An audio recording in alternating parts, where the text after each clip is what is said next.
के बोल जवाब कब तेरी है, बोल ये सपना जिसकी है तेरा, बोल के क्या अब तक तेरी। होंगे कामयाब, होंगे कामयाब, हम होंगे कामयाब।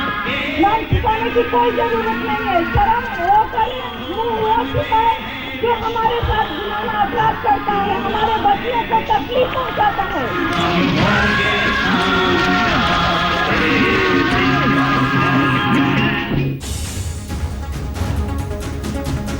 नमस्कार।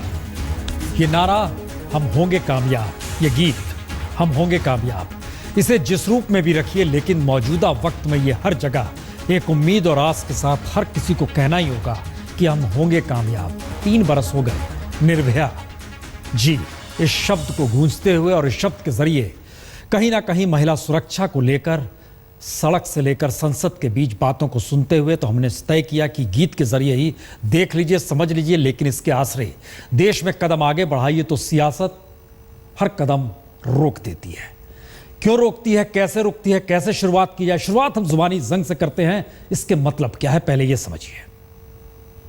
मैं मांग करता हूं कि जब तक वित्त मंत्री जी अपने पद पे बने रहेंगे, इस पूरे डीडीसीए के मामले के भ्रष्टाचार की जांच निष्पक्षता से नहीं हो सकती। उनको तत्काल अपने पद से इस्तीफा देना चाहिए। Well, if they can tell me what is the specific issue, I can answer it. I can't answer a vague allegation without any basis.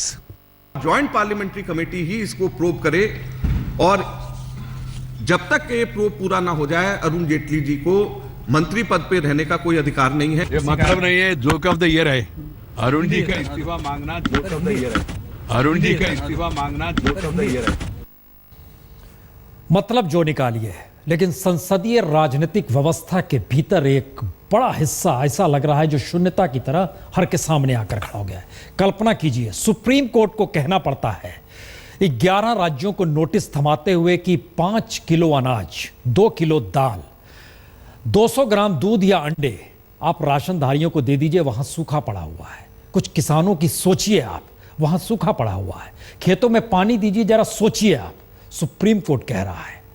संसद में हंगामा है और सुप्रीम कोर्ट उन स्थितियों का जिक्र कर रहा है जिसका जिक्र सरकारों को करना चाहिए। मतलब क्या है? हम कह सकते हैं हम होंगे कामयाब। जरा रिपोर्ट देखिए।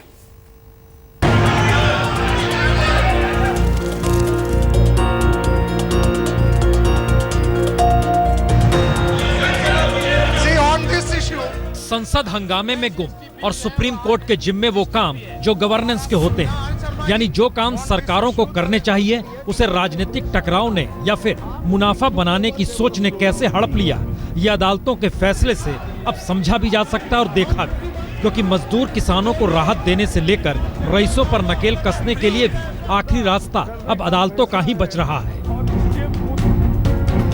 महत्वपूर्ण है कि सुप्रीम कोर्ट ने आज दिल्ली एनसीआर में प्रदूषण रोकने के लिए एक ऐसी लकीर खींची जिसके बाद सरकार ये कहकर मुंह न चुराए कि पब्लिक ट्रांसपोर्ट कैसे बढ़ाए जब तक निजी गाड़ियों का बोझ सड़क पर है। तो सवाल सीधा है, सरकार के खजाने को बचाने से लेकर आम लोगों की सेहत तक को बचाने का अगर सारा काम सुप्रीम कोर्ट को ही करना है तो फिर सरकारों का मतलब क्या है? जाहिर है समाज के भीतर कोई सोशल इंडेक्स नहीं है, इसीलिए दिल्ली सरकार अपने विधायकों का वेतन बढ़ा देती है, सांसदों का वेतन भी बढ़ जाता है। सुविधाएं हर किसी को चाहिए, इस दिशा में होड़ लगी हुई है। यह सवाल इसलिए हम कर रहे हैं क्योंकि आज प्रदूषण को लेकर सुप्रीम कोर्ट ने जो निर्देश जारी किए इस बात की ओर इंगित करते हैं कि रईसों को प्रदूषण फैलाने की इजाजत नहीं दी जा सकती है और जो कार बेचने वाले हैं उनको भी इजाजत नहीं दी जा सकती है कि एसयूवी कम बिकेगी, इसीलिए वो निराश हो रहे हैं। जरा रिपोर्ट देखिए आज किस रूप में सुप्रीम कोर्ट को निर्देश जारी करने पड़े जो काम सरकारों का होना चाहिए। यह वो गाड़ियां हैं जो दिल्ली में खूब चलती है और ये सभी गाड़ियां पेट्रोल के मुकाबले 7 गुना ज्यादा प्रदूषण फैलाती है। जी, एक डीजल गाड़ी 7 पेट्रोल गाड़ियों के प्रदूषण के बराबर होती है और इन गाड़ियों का ज्यादातर इस्तेमाल तमाम निजी कंपनियों में कर्मचारियों को छोड़ने से लेकर टैक्सी के तौर पर खूब होता है। लेकिन दिल्ली में 31 मार्च तक इन गाड़ियों को कोई खरीद नहीं सकेगा, क्योंकि ये सभी गाड़ियां 2000 सीसी से ज्यादा की है, सभी डीजल की है और सुप्रीम कोर्ट ने निर्देश दिया है कि 31 मार्च तक इसका रजिस्ट्रेशन नहीं हो। तो सवाल सिर्फ BMW, मर्सिडीज, ऑडी, जगुआर या लैंड रोवर सरीखी रईसों की गाड़ियों भर का नहीं है, बल्कि डीजल की हर उस गाड़ी पर दिल्ली में प्रतिबंध लगाया जा रहा है जो 2000 सीसी से ज्यादा की है। सुप्रीम कोर्ट ने ये भी कहा है कि पहले हम लोग 2000 सीसी के ऊपर लगा रहे हैं और उसके बाद हम सोचेंगे कि अगर जरूरत पड़े तो हम सब डीजल गाड़ियों पे लगाएंगे। तो समझना यह भी होगा कि डीजल गाड़ियां इसलिए तेजी से बढ़ी हैं क्योंकि डीजल पर टैक्स कम लगता है, तो गाड़ी चलाने में पेट्रोल के मुकाबले सस्ती पड़ती है। यानी जिस खतरे को दुनिया देखती है उसे दिल्ली क्या समूचा भारत नहीं देख पाता, क्योंकि एक तरफ WHO की रिपोर्ट कहती है कि डीजल से निकलता हुआ धुआं फेफड़े के कैंसर को जन्म देता है, ठीक वैसे ही जैसे सिगरेट का धुआं। तो अगला सवाल सिर्फ दिल्ली ही नहीं बल्कि दुनिया के टॉप 4 सबसे प्रदूषित शहरों में पहला नंबर दिल्ली का, दूसरा पटना का, तीसरा ग्वालियर का और रायपुर का चौथा नंबर। और तो और दुनिया के टॉप 20 शहरों में से 13 शहर तो भारत के ही हैं। तो क्या प्रदूषण को लेकर किसी भी राज्य सरकार या केंद्र सरकार की कोई नीति है ही नहीं, या फिर सुप्रीम कोर्ट को ही आखिर में फैसला लेना पड़ेगा, जैसे दिल्ली NCR को लेकर आज लिया गया और बाकायदा निर्देश जारी कर दिए गए कि दिल्ली NCR में सिर्फ CNG टैक्सियां चलेंगी। 2005 से पहले के रजिस्टर्ड कमर्शियल वाहन दिल्ली में नहीं घुस पाएंगे। पर्यावरण सेज दुगना होगा, यानी छोटे ट्रक अब 700 की जगह 1400 और बड़े ट्रक 1300 की जगह 2600 रुपए उन्हें देने होंगे और दिल्ली में कोई कूड़ा नहीं जलाएगा। सुप्रीम कोर्ट को निर्देश इसलिए भी देना पड़ा क्योंकि प्रदूषण को लेकर कभी सरकारें गंभीर हुई ही नहीं। कार बेचने वाले को कार बेचनी थी और खरीदने वालों ने अपनी सुविधा देखी, और इसीलिए अदालत को यह टिप्पणी भी करनी पड़ी कि कार बेचने वाले अपना मुनाफा ना देखें, लोगों की जान कैसे बचे इसे देखें, और SUV या लग्जरी कार वालों को प्रदूषण फैलाने की इजाजत कतई नहीं दी जा सकती। और तो और सुप्रीम कोर्ट को यह भी कहना पड़ा कि सभी ट्रैफिक पुलिस को अब मास्क लगाकर ही सड़क पर खड़ा होना होगा। इसमें कोई दो राय नहीं कि सुप्रीम कोर्ट का ये फैसला दिल्ली में वायु प्रदूषण को कम करने में काफी कारगर साबित होगा। ये पहला मौका नहीं है, ऐसे बहुत से मामले हैं जहां सरकारी उदासीनता और विफलता की वजह से लोगों को सुप्रीम कोर्ट की शरण में आना पड़ा और राहत भी सुप्रीम कोर्ट से ही मिली। कैमरामैन प्रवीर विश्वास के साथ अहमद अजीम, दिल्ली आज तक। प्रदूषण फैलाते हुए गुजर जाइए, दिल्ली में धुआं फैलाते हुए चले जाइए, कुछ चालान का पैसा दे दीजिए, उसमें भी आप फायदे में रहते हैं। इसलिए राष्ट्रीय राजमार्ग छोड़कर MCD के भीतर से गुजरने का मतलब है सिर्फ 450 रुपए टैक्स के तौर पर देना। राष्ट्रीय राजमार्ग से गुजरेंगे तो 1410 रुपए। हर किसी ने दिल्ली का रास्ता पकड़ लिया और दिल्ली देख ही रहे गैस चैम्बर में कैसे बदल गई। लेकिन बहरहाल सुप्रीम कोर्ट कोई निर्णय ले और राज्य सरकार तय कर ले, ये निर्णय तो मानेंगे लेकिन लागू नहीं होने देंगे, तब आप क्या कहेंगे? चलिए आपको मुंबई लिए चलते हैं। मसला डांस बार का है। महाराष्ट्र में डांस बार को लेकर महाराष्ट्र सरकार और सुप्रीम कोर्ट के बीच रस्साकसी कुछ यूं होती रही है। सुप्रीम कोर्ट का आदेश सर्वोपरि है, तो इस साल अक्टूबर में सुप्रीम कोर्ट के आदेश के बाद ही साफ हो गया कि महाराष्ट्र में डांस बार अब खुलकर रहेंगे। यानी महाराष्ट्र सरकार को सुप्रीम कोर्ट के आदेश के बाद घुटने टेकने पड़े। लेकिन कोर्ट के आदेश को ही संविधान के दायरे में रहकर कैसे चुनौती दी जाए, इसकी अनूठी मिसाल महाराष्ट्र सरकार ने दिखाई है। जी, महाराष्ट्र सरकार ने डांस बार को लाइसेंस देने को लेकर जो नए नियमों का ड्राफ्ट बनाया, उससे साफ है कि डांस बार महाराष्ट्र में अधूर की कौड़ी है। यानी डांस बार खुल ही नहीं सकते क्योंकि नए नियम नायाब है।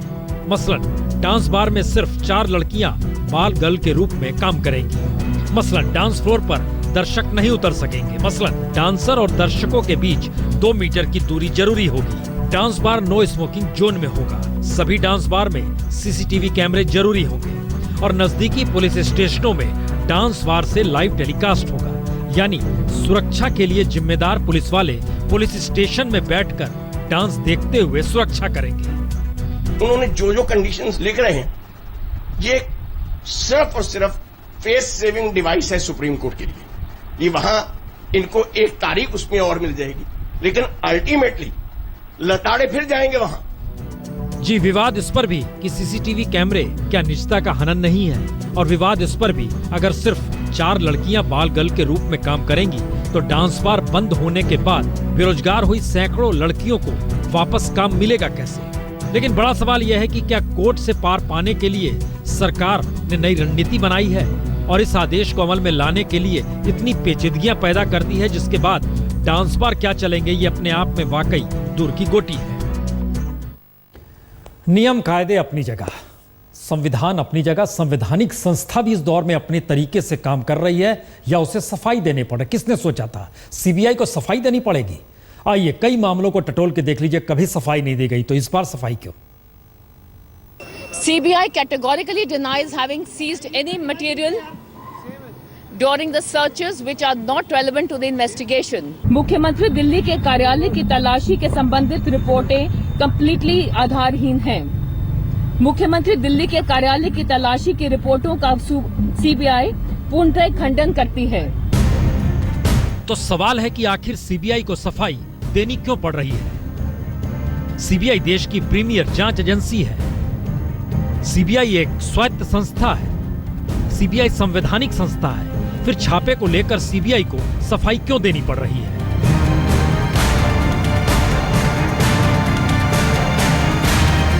जबकि इससे पहले कई मामलों में सीएम से लेकर केंद्रीय मंत्री तक से पूछताछ हुई, छापे पड़े, लेकिन सीबीआई ने कभी सफाई नहीं दी।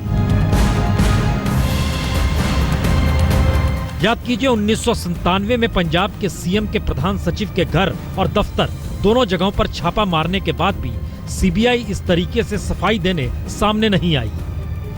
और चारा घोटाले में भी लालू यादव के घर पहुंची सीबीआई ने कभी सफाई नहीं दी।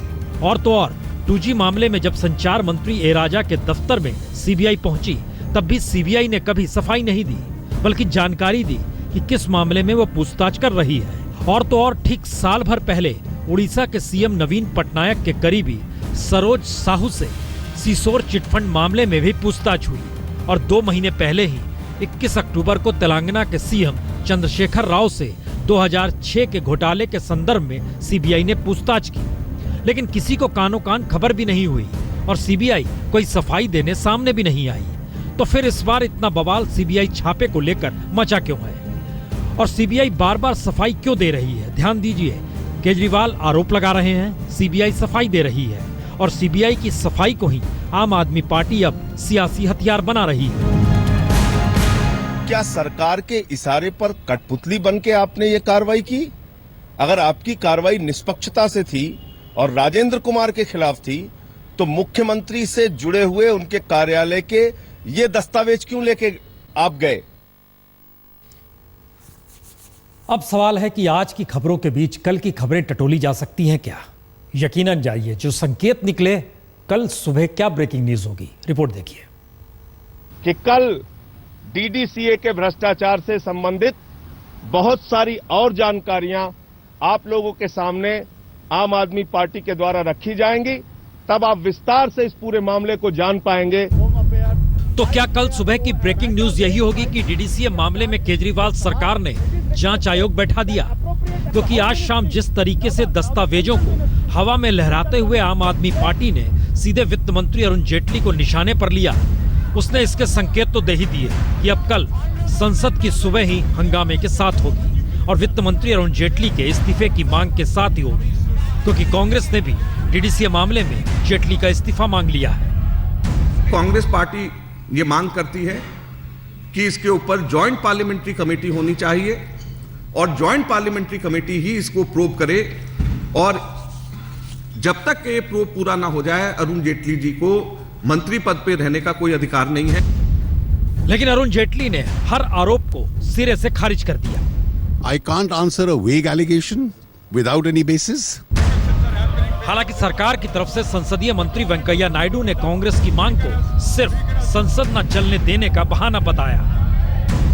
They are trying to manufacture some issue or other, some excuse or other to stall the parliament. मान के चलिए कल ब्रेकिंग न्यूज यही हो जाएगी, लेकिन इन सब के बीच कल ठंड भी बढ़ जाएगी, मौसम भी हसीन भी हो रहा है और जिनके पास घर नहीं, छत नहीं, उनके लिए एक त्रासदी भी बनकर ये मौसम आ रहा है। बहरहाल ये हंसी ये खुला आसमां, आ गए हम कहाँ है मेरे साजना। इन बहारों में दिल की कली खिल गई, मुझको तुम जो मिले हर खुशी मिल गई। तेरे होठों पे हैं हुस्न की बिजलियाँ, तेरे गालों पे हैं जुल्फ की बदलियाँ। तेरे दामन की खुशबू से महके चमन, संग मरमर के जैसा ये तेरा बदन। और आईपीएल की 2 नई टीमें पुणे और राजकोट के लिए ऑक्शन में आज पुणे ने 12.5 करोड़ रुपए में महेंद्र सिंह धोनी को खरीद लिया है। इसके साथ ही अश्विन अजिंक्य रहाणे को भी पुणे ने खरीद लिया।